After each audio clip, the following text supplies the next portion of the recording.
Prezados alunos, esse é o último tópico da nossa disciplina de paradigmas de programação, que envolve programação concorrente, e a parte prática de programação concorrente nós estamos fazendo utilizando threads, que são fluxos de execução concorrentes, em Java. Qual é a ideia de trabalhar com threads, ou multithreading?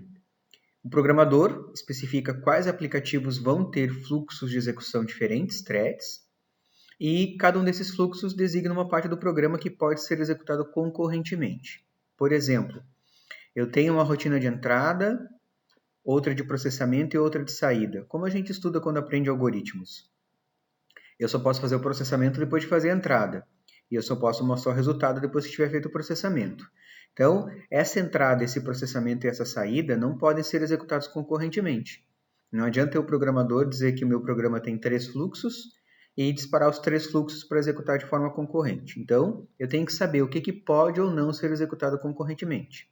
Um outro exemplo bem simples. Vamos supor que nós tenhamos um programa que eu preciso preencher uma matriz 4x4, 4 linhas e 4 colunas. E depois eu quero fazer a soma da diagonal principal e a soma da diagonal secundária. Enquanto a matriz não estiver preenchida, eu não posso fazer as somas. Então não adianta eu querer disparar 3 fluxos de execução, um para preencher a matriz, um para somar a diagonal principal e um para somar a diagonal secundária, todos ao mesmo tempo, porque não vão funcionar. Então eu tenho que tomar cuidado o que pode ou não ser disparado concorrentemente. Qual é a ideia de disparar concorrentemente? Ganhar tempo. Enquanto o processador estiver liberado, se eu estou fazendo uma operação de entrada, uma operação de saída e o processador está liberado, eu posso ocupar aquele tempo de processamento com um outro fluxo de execução. No caso da linguagem Java, mesmo que eu não utilize nenhum fluxo de execução, especificamente uma thread, eu sempre vou ter o meu programa rodando concorrentemente com o coletor de lixo do Java, o Garbage Collector. É um thread de baixa prioridade e fica, na verdade, liberando espaço de memória de objetos que já não estão mais sendo referenciáveis. Quando eu vou criar um fluxo de execução, eu tenho que criar uma classe que vai herdar da classe thread. E aí eu preciso, então, usar o método construtor, como a gente fez naquele exemplo que eu mostrei primeiro no NetBeans. Eu posso usar o construtor recebendo um argumento string que é a nome, que é o nome da thread ou o nome do fluxo de execução, ou se eu não colocar nada como argumento, o Java vai criar a thread e vai numerar. Thread 1, thread 2 e assim por diante, sem dar um nome específico para ela. Tanto faz como vocês querem fazer. Dentro da classe thread, o código que faz o chamado trabalho de verdade, que é a execução propriamente dita, é tudo que eu vou colocar dentro do método run. Eu disparo a execução de uma thread, de um fluxo de execução, chamando o método start. E quando o processador alocar essa thread para ser executada, ele vai executar tudo que está dentro do método run. Tá? Depois que eu uso o start e a thread é carregada numa fila para começar a ser executada, retorna para a rotina chamadora. No caso, se eu coloco, como no exemplo aquele que a gente fez no NetBeans, 4 chamadas, 4 starts de threads, todas na rotina principal, na rotina main, cada vez que ele chama um start, ele volta para a rotina principal. Então, na verdade, eu vou ter, naquele exemplo que a gente viu no NetBeans, 4 fluxos de execução sendo executados paralelamente, que é o thread 1, 2, 3 e 4, o meu programa principal, mais o coletor de lixo, como se eu tivesse, ao mesmo tempo, 6 fluxos de execução concorrentes naquele. Quando a gente faz aquela programação do run, vocês lembram que enquanto eu estava fazendo, apareceu uma mensagem dizendo que eu tinha que fazer o tratamento de exceções, da exception. Por quê? Isso é uma obrigatoriedade. Caso aconteça algum problema enquanto aquela thread está sendo executada, para que não interrompa a execução do programa e não interrompa todas as threads, eu tenho que tratar a exceção e fazer alguma coisa, ou mostrar a mensagem de erro, ou tentar tratar aquele erro para resolver aquele problema. Um dos métodos que nós usamos como exemplo foi o método sleep. O que o método sleep faz? Ele faz uma thread dormir por um tempo expressado em milissegundos. Eu posso colocar um tempo padrão, fixo, né? Eu quero que durma 2.000 milissegundos, 2 segundos. Ou, como a gente fez naquele exemplo, eu usei o método random da biblioteca math e faço um número randômico, a gente fez um exemplo ali, gerando um número randômico entre 0 e 15 segundos. Enquanto a minha thread estiver dormindo, ela não disputa o processador. Isso permite que outras threads que estão na fila de execução possam ocupar espaço do processador. Na verdade, eu estou dando prioridade ou oportunidade para um thread que tem uma prioridade mais baixa de ser executado para, naquele momento, uma das threads. Alguns métodos que a gente usou naquele exemplo. O método getName traz o nome da thread, a gente usou o getName para mostrar o nome da thread na tela. O método toString retorna uma string contendo o nome da thread, a prioridade e o grupo a qual essa thread pertence. E também tem o método currentThread, que retorna uma referência ao thread atual, qual é o thread corrente que está em... Quais são os estados de um thread ou de uma thread? Nascimento, pronto, morto, executando, bloqueado, adormecido e em espera. Nascimento. Quando eu acabo de criar, quando eu chamo o método new para instanciar um objeto baseado naquela minha classe thread, mas não ainda chamei o start. Então ele fica nesse estado de nascimento até o start ser chamado. Quando eu chamo o método start, ele passa para o estado pronto, executável, como se ele entrasse na fila de execução. O thread pronto de prioridade mais alta vai entrar no estado executando quando o sistema aloca um processador para o thread, o sistema operacional. É como se fosse uma alocação de processos, que vocês devem ter estudado na disciplina de sistemas operacionais. Um thread vai entrar no estado chamado morto quando o seu método run completa, ou seja, quando ele terminou a execução, ou quando ele termina por alguma razão. Por exemplo, quando ocorre alguma exceção. Eu tento fazer a leitura de um arquivo no pendrive e o pendrive não está conectado no computador. Aí vai ocorrer uma exceção e aí o meu thread vai entrar no estado.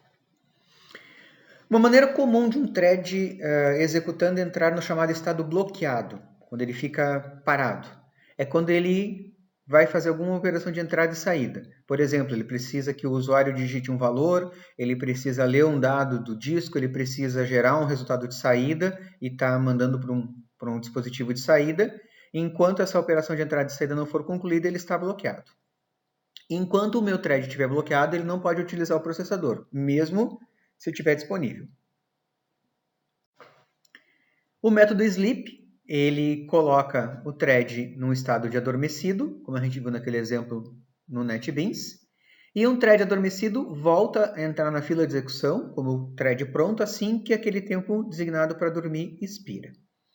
Se ele estiver ainda dormindo, adormecido, ele não pode utilizar o processador mesmo se estiver disponível. Aqui fala, não pode utilizar um processador, mesmo se algum estiver disponível.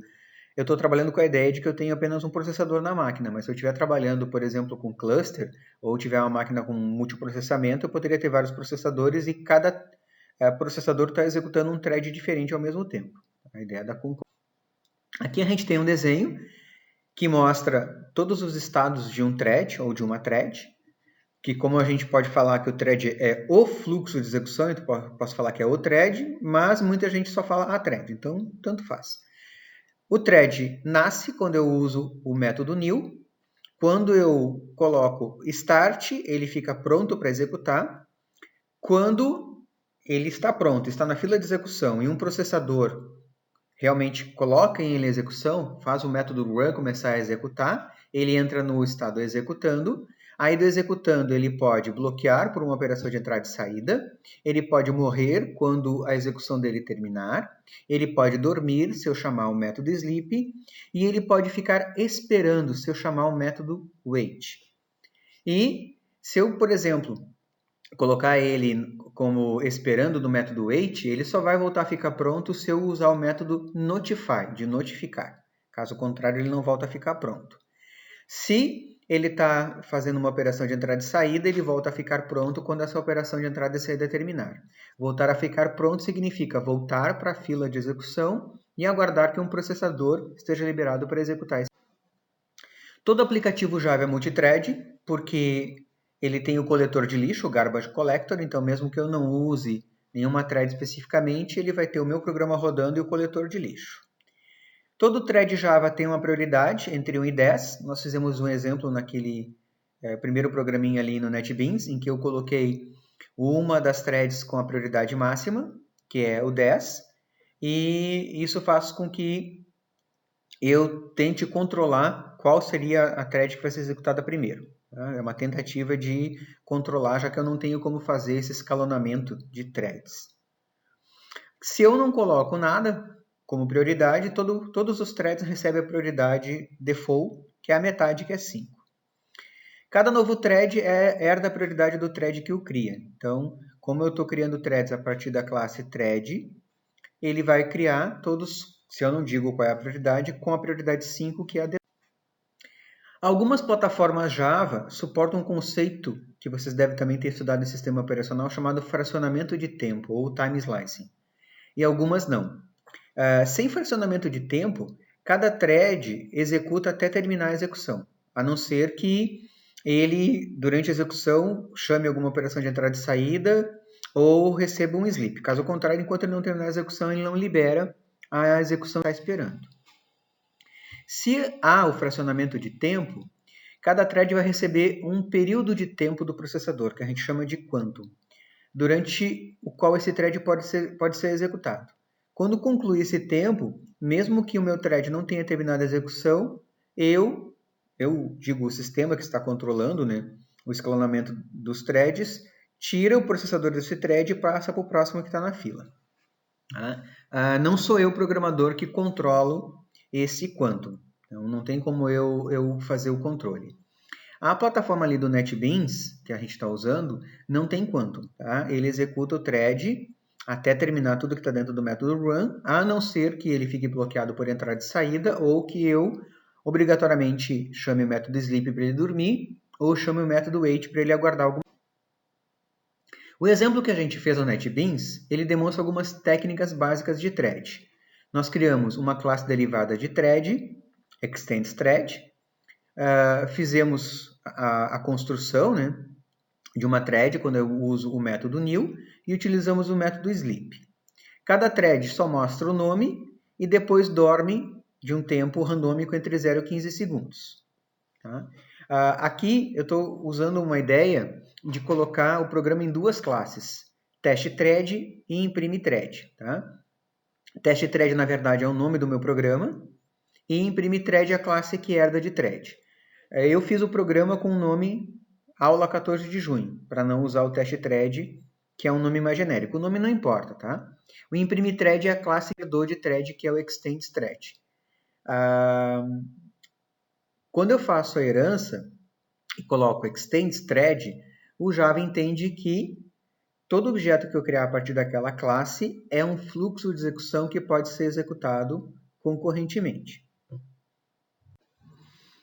Quando eu invoco o método start, lá na rotina main, o meu objeto que eu acabei de criar, a minha thread, o meu fluxo de execução, entra no estado pronto, como se ele tivesse entrado numa fila.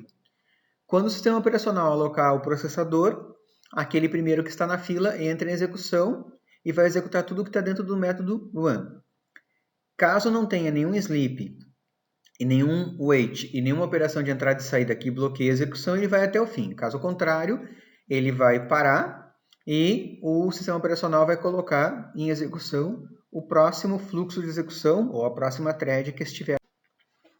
Então aqui tem um exemplo, como aquele que a gente fez ali no NetBeans. Nós temos 4 variáveis, que eu posso dar o nome que eu quiser. As 4 são do tipo imprime_thread, que é a minha classe que herda de thread. Depois eu instanciei as 4 variáveis com o método new, novo. Então eu chamei new imprime_thread para thread 1, 2, 3 e 4 e dei um nome, que eu posso colocar o nome que eu quiser aqui entre aspas. Chamei de primeira thread, segunda, terceira e quarta. E depois eu startei as 4 threads. Se eu não starto as threads, elas não entram no estado pronto e não vão para a fila de execução. Essa é a minha rotina main, a minha rotina principal. Junto, deixa eu voltar para vocês verem. Aqui junto onde a gente declarou private int de integer, tempo espera. Tem que declarar as variáveis i e j também para poder usar dentro daquela. E aí vocês vão conseguir acompanhar essa modificação para vocês poderem acompanhar passo a passo o que está acontecendo. Uma outra questão que nós vamos abordar depois numa outra aula é a questão da sincronização de threads. Tá? Então esse é um exemplo que a gente vai ver mais adiante. Esse primeiro exemplo, eu tenho 4 fluxos de execução, que nós criamos, 4 threads, e eu tenho também o coletor de lixo e o programa principal. 6 fluxos de execução, todos executando concorrentemente. Quando eu uso algum tipo de dado compartilhado, eu posso ter algum problema quando eu executo várias threads ao mesmo tempo. Que não é o caso do exemplo anterior. A gente não está acessando uma área de memória, buscando dados de uma determinada variável, de um vetor, de uma matriz ou de um arquivo, que podem em algum momento serem corrompidos. Vou dar um exemplo. Eu vou no caixa eletrônico retirar um valor da minha conta e, ao mesmo tempo, um cheque foi compensado. Vamos supor que eu tenho R$500 e eu emiti um cheque de 400. Assim que aquele cheque for compensado, me sobraram R$100. E eu estou no caixa eletrônico tentando tirar R$200. Se eu tirar os 400 do cheque compensado e mais os meus 200, são 600, faltariam R$100. Então, em algum momento, eu vou ter que sincronizar esses fluxos.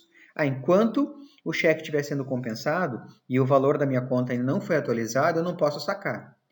Ou, se eu estou sacando, não compensa o cheque agora, termina o meu saque primeiro. Se não tiver essa sincronização, eu vou ter problema, porque vai faltar dinheiro na minha conta. Tá? Então, essa é a questão de sincronizar fluxos de execução, se eu estiver trabalhando com dados sincronizados. Nem sempre isso vai acontecer, mas quando acontecer, a gente tem que tomar esse cuidado. Isso nós vamos ver depois numa segunda parte desse conteúdo.